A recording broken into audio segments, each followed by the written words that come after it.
नमस्कार दोस्तों, सोशियोलॉजी पाठशाला यूट्यूब चैनल पे आप सभी का स्वागत है। पिछली कई वीडियो में हमने ऑब्जेक्टिव टाइप के क्वेश्चन को सॉल्व किया है, तो इसी श्रृंखला में ये 5वां वीडियो है। तो 5वें वीडियो की शुरुआत जो है 21वें क्वेश्चन से होती है। तो 21वां क्वेश्चन देखते हैं हम लोग क्या है। बच्चों के विरुद्ध होने वाले अपराधों को रोकने हेतु, बच्चों के विरुद्ध, यहाँ सब ध्यान दीजिएगा, बच्चों के विरुद्ध होने वाले अपराधों को रोकने हेतु कुछ महत्वपूर्ण अधिनियमों का निर्माण किया गया है। इसमें से कौन सा एक अधिनियम सही नहीं है? कौन सा सही नहीं है? बच्चों के विरुद्ध जो अपराध होते हैं उसे रोकने के लिए सरकार द्वारा कुछ अधिनियम बनाए गए हैं, उसमें से पूछ रहा है कौन सा अधिनियम सही नहीं है। तो पहला विकल्प है बाल विवाह निषेध अधिनियम संशोधन 1989 ईस्वी में। तो आप लोगों को बताते चलें कि बच्चों के विरुद्ध होने वाले अपराधों में बाल अपराध भी आता है। बाल अपराध के लिए पहली बार जो है रोकथाम के लिए शारदा सरविलास ने इसके लिए प्रयोग किया था, और पहली बार जो ये अधिनियम बना था 1929 ईस्वी में बना था। 1929 ईस्वी में बाल विवाह अधिनियम की निरोधक अधिनियम लाया गया था, और इस समय जो है लड़कियों के लिए 14 वर्ष और लड़कों की आयु जो है 18 वर्ष निर्धारित की गई थी। उसके बाद संशोधन हुआ है, जैसे आप लोग देख रहे हैं, तो ये भी संशोधन हुआ है। उसके बाद 2006 में भी संशोधन हुए हैं, और 2006 में जब संशोधन हुआ है तो उस समय जो है लड़के और लड़कियों की आयु 18 वर्ष कर दी गई और लड़कों के लिए 21 वर्ष कर दी गई। तो यह विकल्प जो है इसने नहीं पूछा है, सही नहीं है। तो इसका मतलब ये बच्चों के विरुद्ध होने वाले अपराधों के लिए इसका उपयोग किया गया था। दूसरा है विशेष विवाह अधिनियम 1954। 1954 में विशेष विवाह अधिनियम लाया गया था। यह जो है विवाह के संदर्भ में, हिंदू विवाह के संदर्भ में लाया गया था। ये इससे बच्चों से बहुत कुछ लेना देना नहीं था, क्योंकि ये बच्चों के अपराध। तो यही विकल्प हमारा क्या हो जाएगा? सही हो जाएगा।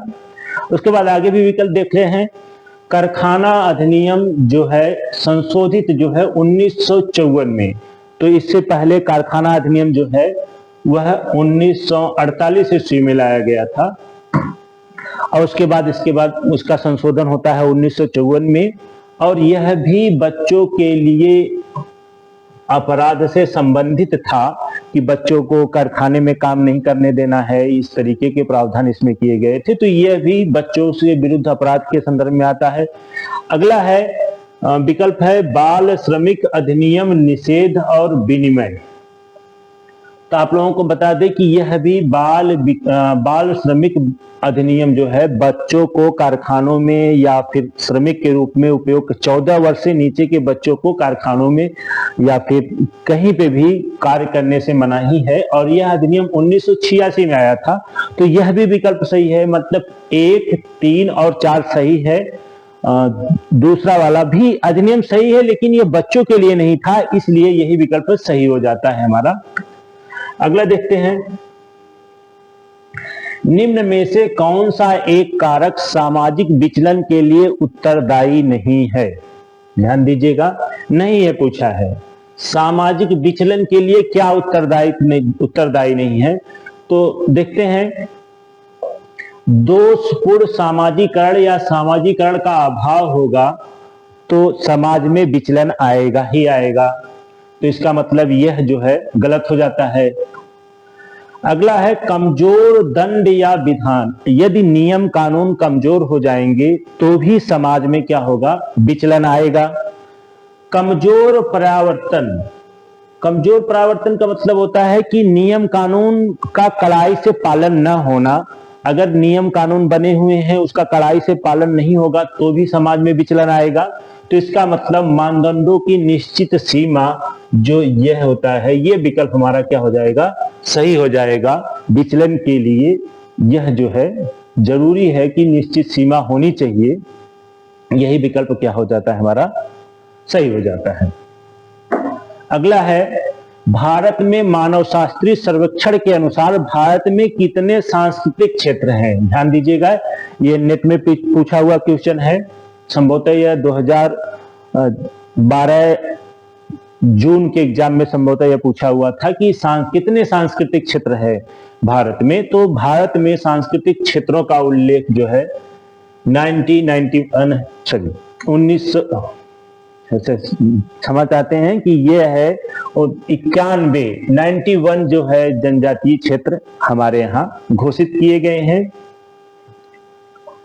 अगला प्रश्न है कि निम्नलिखित में से किसने ऑस्ट्रेलिया की अरुंटा जनजाति का अध्ययन किया है। तो देखते हैं, मैक्स वेबर ने जो है धर्मों का अध्ययन किया था। धर्म के अध्ययन के आधार पर पूंजीवाद का विकास बताया हुआ है और इन्होंने विश्व के 6 धर्मों का अध्ययन किया हुआ है। तो कभी कभी ये क्वेश्चन पूछ दिया जाता है कि मैक्स वेबर ने कितने धर्मों का अध्ययन किया था। तो 6 धर्मों का अध्ययन किया था। धर्मों के अध्ययन के आधार पर इन्होंने बताया था कि प्रोटेस्टेंट धर्म की नीतियां इस प्रकार की हैं जिसकी वजह से पूंजीवाद का विकास हुआ है। तो यह अरुंटा जनजाति का अध्ययन नहीं करते हैं। जेम्स फ्रेजर जो है वो जादू से संबंधित अध्ययन करते हैं। इमाइल दुर्किम जो फ्रांस के समाजशास्त्री हैं, इन्होंने ऑस्ट्रेलिया की अरुंटा जनजाति का अध्ययन करके बताया था कि धर्म का उद्विकास कैसे हुआ, धर्म समाज में किस प्रकार से आया। तो 84 में है। मेलिनोव्स्की के बारे में बात करें तो मेलिनोव्स्की ने जो है ट्रोबियांडा दूत समूह का अध्ययन करके कूला व्यापार चक्र आदि के बारे में उल्लेख किया हुआ है। अगला प्रश्न है, इसमें से कौन सी एक संघर्ष की विशेषता नहीं है। संघर्ष की विशेषता नहीं है पूछा है, यानी कि इसमें 3 संघर्ष की विशेषताएं हैं, एक जो है संघर्ष की विशेषता नहीं है। तो पहला विकल्प है चेतन प्रक्रिया। तो संघर्ष जो होता है वह अचेतन और चेतन दोनों रूप में होता है। तो इस प्रकार से चेतन रूप से भी संघर्ष होता है, इसलिए यह विकल्प क्या हो जाएगा, सही है। व्यक्तिक प्रक्रिया, संघर्ष जो होता है एक व्यक्ति का दूसरे व्यक्ति से भी हो सकता है, एक समूह का दूसरे समूह से हो सकता है, इसलिए यह भी विकल्प सही है। निरंतर प्रक्रिया, संघर्ष जो होती है निरंतर प्रक्रिया नहीं है, क्योंकि समाज में सदैव संघर्ष ही होता रहेगा तो समाज में विनाश के अलावा विकास नहीं होगा, केवल विनाश होगा। यह मतलब निरंतर चलने वाली प्रक्रिया नहीं है, क्योंकि नहीं पूछा है तो हमारा विकल्प सी सही हो जाता है। अगला देखते हैं, इसमें सार्वभौमिक प्रक्रिया की बात कर रहा है तो यह बात भी सही है, क्योंकि संघर्ष इस धरती पे जहां कहीं भी समाज है, मानव है, वहां जीव जंतु, समाज कहने का मतलब समाज जीव जंतुओं में भी पाया जाता है, मानवों में भी पाया जाता है। जहां कहीं भी समाज है वहां संघर्ष मिलता ही मिलता है, इसलिए संघर्ष सार्वभौमिक प्रक्रिया है, चेतन प्रक्रिया है, व्यक्तिक और अवैयक्तिक दोनों प्रक्रियाएं हैं, निरंतर प्रक्रिया नहीं है, यह निरंतर नहीं चलता है, संघर्ष का कभी न कभी विराम होता ही है। तो हमारा सी विकल्प सही हो जाएगा। अगला है, बाल अपराध के कारणों में मर्टन ने निम्न में से किसे सर्वाधिक महत्वपूर्ण माना है। मर्टन ने बाल अपराध के लिए कई कारण बताए हैं, उसमें से सबसे महत्वपूर्ण माना है कि नियमहीनता। यदि नियमहीनता हो जाएगी, नियम कानूनों का यदि सही से पालन नहीं किया जाएगा तो बाल अपराध तेजी से बढ़ेंगे, ऐसा मर्टन का मानना है। बाकी यह सब भी बाल अपराध के लिए जिम्मेदार हैं, विचलन भी बाल अपराध के लिए जिम्मेदार है, बेरोजगारी भी है, स्वास्थ्य मनोरंजन भी है, ये बाल अपराध के लिए जिम्मेदार है। लेकिन मर्टन ने सबसे प्रमुख माना है तो नियमहीनता को माना है कि नियमहीनता यदि आ जाएगी समाज में तो बाल अपराध बढ़ेंगे। तो इस प्रकार से विकल्प ए सही हो जाता है। ऐसे लगा लीजिए निशान। मैं साइड हट जाता हूं तो आप लोगों इसको साथ स्क्रीन लेना हो तो आप लोग ले सकते हैं, इसलिए मैं बगल हो जाता हूं। तो आप लोग ध्यान दीजिएगा, अगर जरूरत पड़े तो आप लोग इसको साथ स्क्रीन ले सकते हैं। अगला प्रश्न है, निम्नलिखित में से कौन सी विशेषता थियोडोर एम मिल्स के विचारों का भाग नहीं है जब वे लघु प्रकृति के समूहों के अध्ययन के तर्कों की व्याख्या करते हैं। जब वह समूहों के अध्ययन की व्याख्या करते हैं तो कौन सा उनके विचारों का भाग नहीं है पूछा है। तो इसमें से 3 भाग, जैसे देखिए, व्यक्ति के मनोविज्ञान की अपेक्षाकृत अच्छी समझ जो है, इसका उल्लेख जो है थियोडोर एम मिल्स ने किया है। बृहद सामाजिक इकाइयों तथा समुदायों एवं समाजों की अपेक्षाकृत अच्छी समझ, इसका भी उल्लेख जो है थियोडोर मिल्स ने किया है। मानव स्थिति की अपेक्षाकृत अच्छी समझ, इसका भी उल्लेख किया है। तो हमारा डी ऑप्शन क्या हो जाता है, सही हो जाता है। बच्चों की शारीरिक वृद्धि की अपेक्षाकृत अच्छी समझ का उल्लेख जो है मिल्स ने नहीं किया हुआ है। तो इस प्रकार से डी ऑप्शन सही हो जाता है। अगला है poverty population and sustainable development पुस्तक के लेखक कौन है। फिर से देखिएगा, poverty population and sustainable development पुस्तक के लेखक कौन है। इसके लेखक जो है यस आर मेहता है, इन्होंने ही ये पुस्तक लिखी है। तो ए विकल्प सही हो जाता है। देखते हैं, ये एमएस अहलूवालिया, मोंटेक सिंह अहलूवालिया थे। यह भारत सरकार में योजना आयोग के उपाध्यक्ष हुआ करते थे।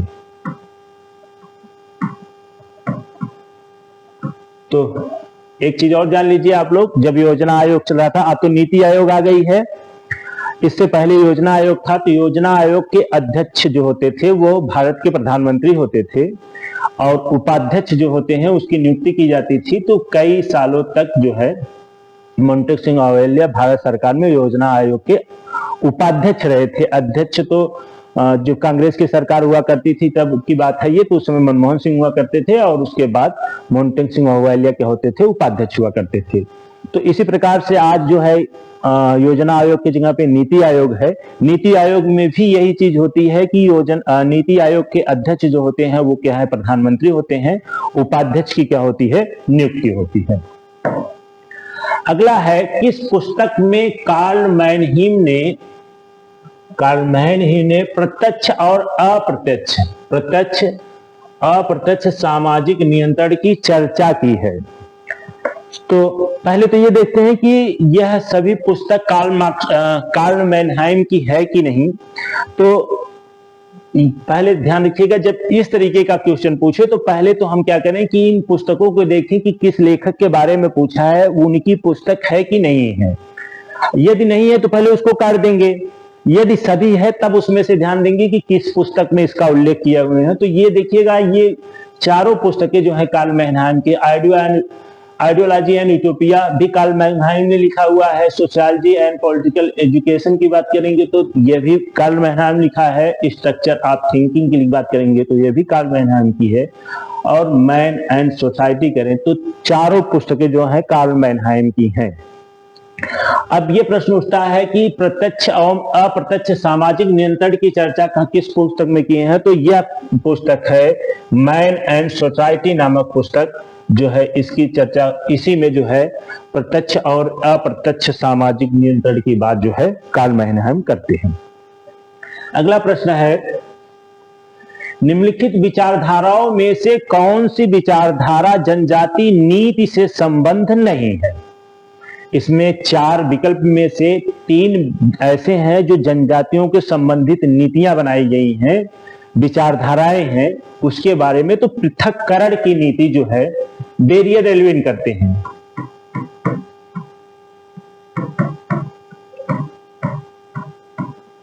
और इन्होंने नेशनल पार्क की अवधारणा दिया था।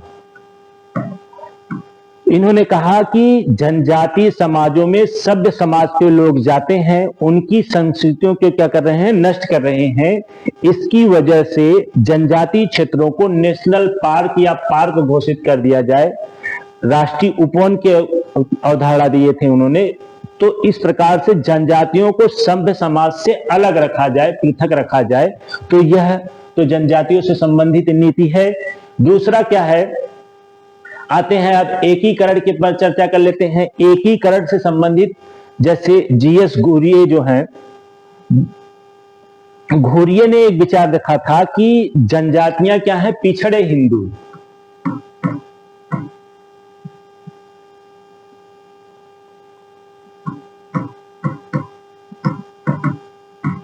जनजातियों को कहा कि यह पिछड़े हिंदू हैं, किसी कारणवश क्या हो गए हैं, पिछड़ गए हैं, इनको हिंदू सभ्य समाज में मिला लिया जाएगा तो इनका तेजी से विकास किया जा सकता है। इसलिए जनजातियों से संबंधित यह भी नीति देखने को मिलती है। सातवीं करण की नीति जो है भारत सरकार ने संविधान में इसको लागू किया कि धीरे धीरे जनजातियों को क्या करेंगे, हिंदू समाज में आत्मसात करते जाएंगे। नेहरू जी ने इसको क्या किया था, प्रेफर किया था कि हम इस नीति को अपनाएंगे। ये दोनों लगभग मिलता जुलता है, मतलब पृथक भी रखेंगे, जहां जिस प्रकार की आवश्यकता होंगे धीरे धीरे हम क्या करेंगे, उसका एकीकरण चलते चलेंगे। अब आते हैं ये विकल्प जो है, यही विकल्प हमारा क्या है, सही है। यह जनजातियों के संदर्भ नहीं है, यह जाति के संदर्भ में एम.एन. श्रीनिवास द्वारा दिया गया विचारधारा है। उन्होंने जाति का गतिशीलता, जाति में गतिशीलता की बात करते हैं कि एक जाति अपने पोजिशनल चेंज को, अपने सामाजिक परिस्थिति को क्या बना सकता है, उच्च बना सकता है। तो यह एम.एन. श्रीनिवास ने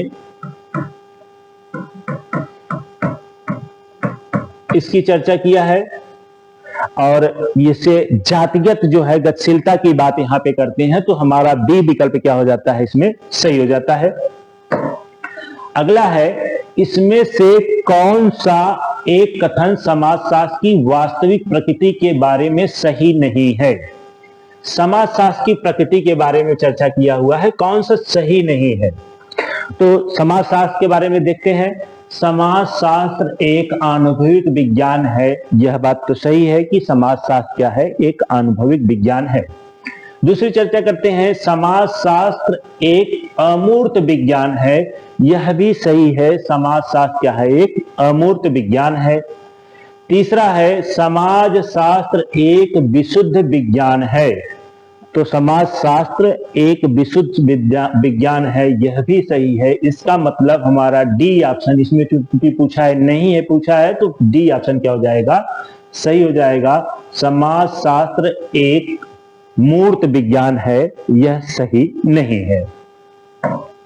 अगला देखते हैं, विषम लैंगिकता, समलैंगिकता और उभय लिंगीपन सहित यौन पहचान के व्यापक परिदृश्य, व्यापक परिदृश्य के बारे में स्पेक्ट्रम के समाज को देखना कहलाता है। क्या कहलाता है, जेंडर सिद्धांत, बाइसेक्सुअल सिद्धांत, क्वीर सिद्धांत, फेमिनिस्ट सिद्धांत।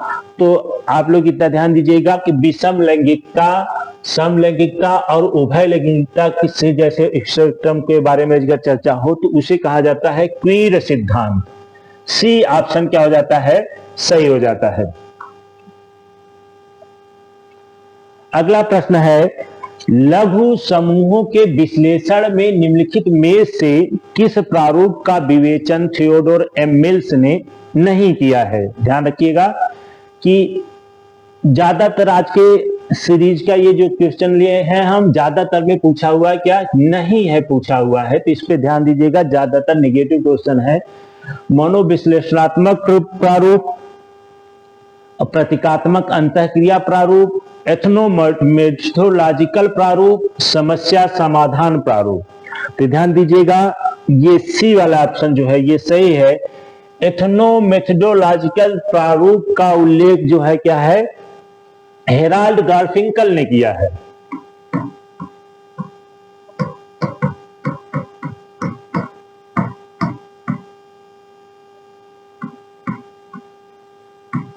हेराल्ड गार्फिंकल ने इसका प्रयोग किया हुआ है समाज के समझने के लिए। तो यह विकल्प क्या हो जाएगा, 93 का सी सही हो जाएगा। बाकी का थियोडोर ने अपने प्रारूप में इसका उल्लेख किया हुआ है। अगला देखते हैं, इसने इस बात पर जोर दिया है कि सार्वभौमिकीकरण सांस्कृतिकरण के बराबर है। सीधा सीधा है, मतलब कि ऐसे क्वेश्चन को क्या है, एक तरीके से रटना ही होता है, रट के ही याद रख सकते हैं। संस्कृतिकरण का अगर बात करेंगे तो संस्कृतिकरण का अभी मैंने बताया कि उल्लेख जो है श्रीनिवास ने किया है। एम.एन. श्रीनिवास मैसूर नरसिम्हम श्रीनिवास इनका पूरा नाम है। इन्होंने दक्षिण भारत का अध्ययन किया है, कुर्गों का अध्ययन किया हुआ है। करके कुर्गों का अध्ययन करके प्रभु जात की अवधारणा, तमाम तरीके की अवधारणा देते हैं, किंतु यह सार्वभौमिकरण संस्कृतिकरण का उल्लेख जो है योगेंद्र सिंह करते हैं। योगेंद्र सिंह जो modernisation of India tradition book लिखते हैं, उसमें कहते हैं सार्वभौमिकरण संस्कृतिकरण के बराबर है। और इसके बाद योगेंद्र सिंह के बारे में देखते हैं, इन्होंने चारनू खेड़ा गांव का अध्ययन किया है। आधुनिकता को इन्होंने क्या कहा है, माना है मूल्यों की गठरी माना है। आधुनिकता क्या है?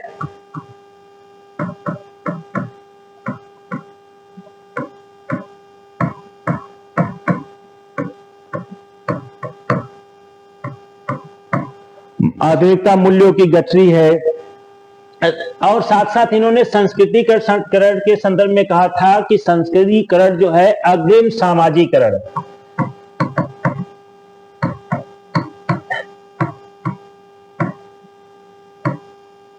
अग्रिम सामाजिकरण होता है।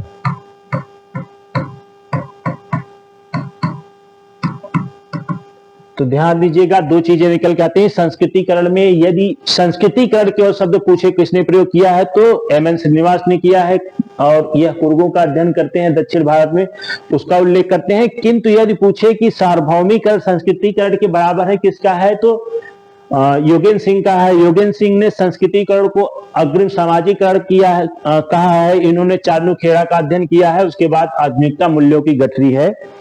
और जातियां जो है वर्ग के ढांचे में काम करती हैं।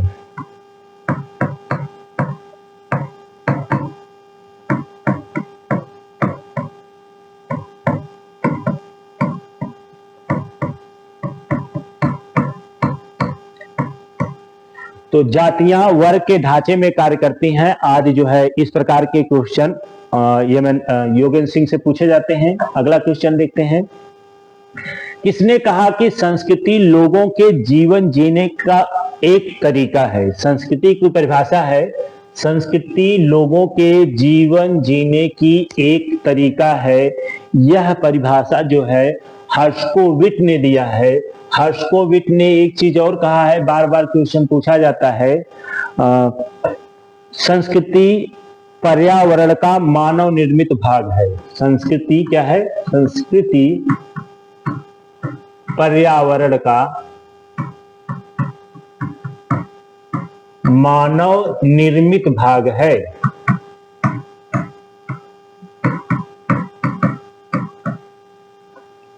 कहने का मतलब हर्षकोविट कह रहे हैं कि मानव ने जिस चीज को निर्मित किया है, वातावरण या पर्यावरण में जिसका निर्माण मानव ने किया है, वह क्या है? संस्कृति है।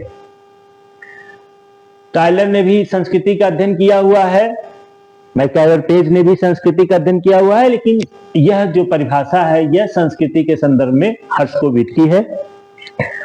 आगे देखते हैं। प्रेक्सिस शब्द का संदर्भित किया जाता है। प्रेक्सिस शब्द का क्या अर्थ होता है? तो प्रेक्सिस जो है का उल्लेख क्रिया और अभ्यास, बार बार किया, एक्शन और प्रैक्टिस के संदर्भ में किया जाता है। तो डी ऑप्शन क्या हो जाता है? सही हो जाता है। अगला प्रश्न है, सात्मीकरण एक ऐसी सामाजिक प्रक्रिया है जिसके द्वारा दो या दो से अधिक व्यक्ति या समूह एक दूसरे के व्यवहार के प्रतिमानों को स्वीकार और निष्पादित करते हैं। यह परिभाषा किसने दी? सात्मीकरण क्या होता है? सबसे पहले इस पे चर्चा करते हैं। ये तो सात्मीकरण की परिभाषा है, बताएंगे कि किसकी परिभाषा है। सात्मीकरण का तात्पर्य होता है एक समूह दूसरे समूह जो प्रभावी समूह में क्या हो जाते हैं? समाहित हो जाते हैं। एक सांस्कृतिक समूह जब दूसरे समूह जो प्रभावी संस्कृति होती है उसमें क्या हो जाते हैं? समाहित हो जाते हैं, आत्मसात कर लेते हैं, मिल जाते हैं, उसे हम सात्मीकरण के नाम से जानते हैं। सात्मीकरण की यह परिभाषा जो है जे.एच. फीचर ने दिया है। तो इस प्रकार से यह विकल्प सी विकल्प हमारा क्या हो जाता है? सही हो जाता है।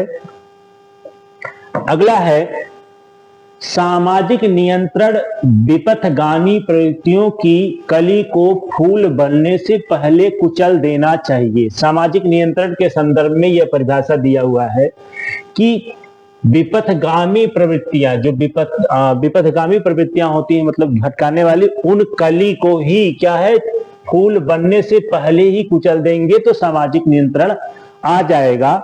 इस प्रकार की परिभाषा जो है टालकट पार्सन्स ने दिया हुआ है। ये ध्यान रखिएगा, इसको रट लीजिएगा, ये बार बार क्वेश्चन पूछा जाता है कि सामाजिक नियंत्रण के संदर्भ में विपथगामी प्रवृत्तियों की कली को फूल बनने से पहले ही क्या कर देना चाहिए, कुचल देना चाहिए। तो इससे क्या होगा, समाज में नियंत्रण आएगा। ऐसी परिभाषा जो है टालकट पार्सन ने दिया है। अगला है मैनारिकम है एक, मैनारिकम है एक। तो यह मैनारिकम क्या है, एक जाति संगठन है, दक्षिण भारत में बनाई गई जातियों का क्या है, एक संगठन है, जिसे मैनारिकम के नाम से जाना जाता है। अगला प्रश्न है भारत का इतिहास बौद्ध धर्म और ब्राह्मणवाद के बीच नैतिक संघर्ष के इतिहास के अलावा और कुछ नहीं है। भारत का पूरा इतिहास ही किसके अलावा क्या है, बौद्ध धर्म और ब्राह्मणवाद के बीच, बौद्ध धर्म और ब्राह्मणवाद की नीतियों के संघर्ष के अलावा और कुछ नहीं है। तो यह उल्लेख जो है हमारे डॉक्टर भीमराव अंबेडकर, BR अंबेडकर द्वारा कहा गया है, और इस प्रकार से विकल्प सी सही हो जाता है। तो इस प्रकार से यह 20 प्रश्नों की यह श्रृंखला 5वीं थी जो आज समाप्त हुई। यदि आप लोगों को इन 20 प्रश्नों में से या फिर हमारी पुरानी वीडियो जो भी पड़े हुए हैं, अगर आप लोगों को लगता है कि इसमें कुछ त्रुटियां हैं या जो चीजें नहीं समझ में आई, तो आप कमेंट करके पूछ सकते हैं। बहुत बहुत धन्यवाद। जय हिंद, जय भारत।